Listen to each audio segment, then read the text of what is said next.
सिया राम बोलो। जय सिया राम। जब हमारा जन्म होता है तो हमारे ऊपर ऋण होता है, मतलब कर्जे में होते हैं।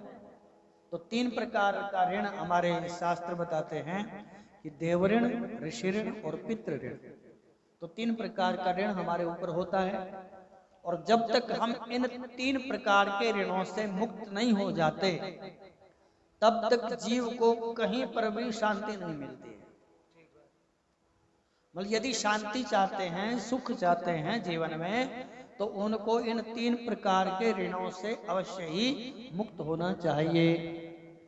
3 ऋणों में है देव ऋण, देवताओं का ऋण हमारे ऊपर होता है। तो देवताओं के ऋण से मुक्ति के लिए देवताओं का प्रतिदिन पूजन करना चाहिए। जैसे मंदिर में जाते हैं, दर्शन करते हैं, तो जब हम प्रतिदिन देव पूजन करते हैं तो धीरे धीरे हम देव ऋण से मुक्त हो जाते हैं। फिर आया ऋषि ऋण। ऋषियों के ऋण से कैसे मुक्त होंगे?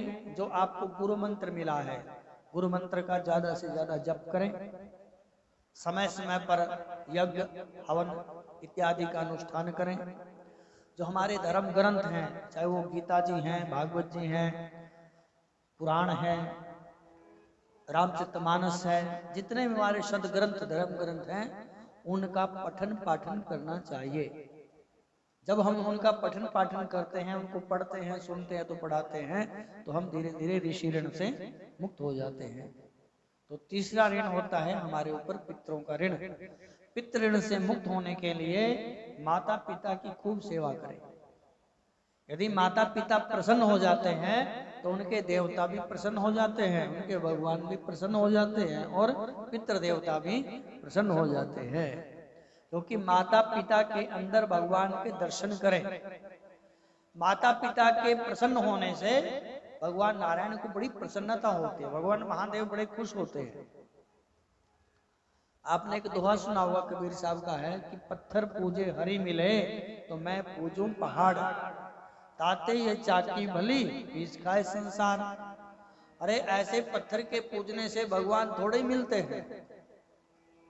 तो कबीर साहब नास्तिक नहीं थे, वो इसलिए बोलते थे कि उनके पड़ोस में एक भक्त रहता था, और वो भक्त प्रतिदिन गंगा जी में स्नान करता, जल का लोटा भरता और शंकर भगवान को चढ़ाता था जाकर के, विश्वनाथ को।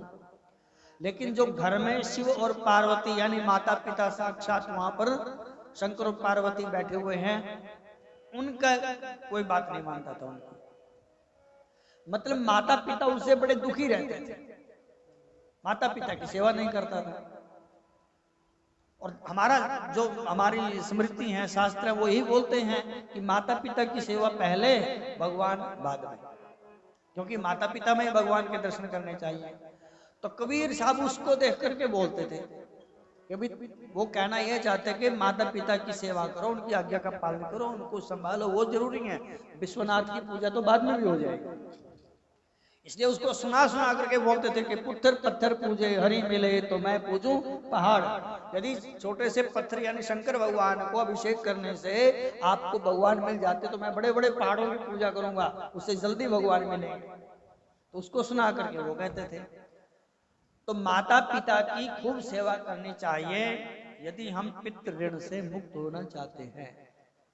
माता पिता की सेवा करें। जब उनका शरीर छूट जावे, जब उनका शरीर छूट जाए तो फिर अपने सनातन धर्म की जो पद्धति है उसके अनुसार उनके पिंडदान, तर्पण, श्राद्ध इत्यादि करें। इस प्रकार से व्यक्ति जब करता है तो वो अपने पितृ ऋण से मुक्त हो जाता है। बोलो जय सिया राम। जय सिया राम। तो 3 प्रकार के ऋण हैं। पितृ पूजन से हम पितरों के ऋण से मुक्त होते हैं।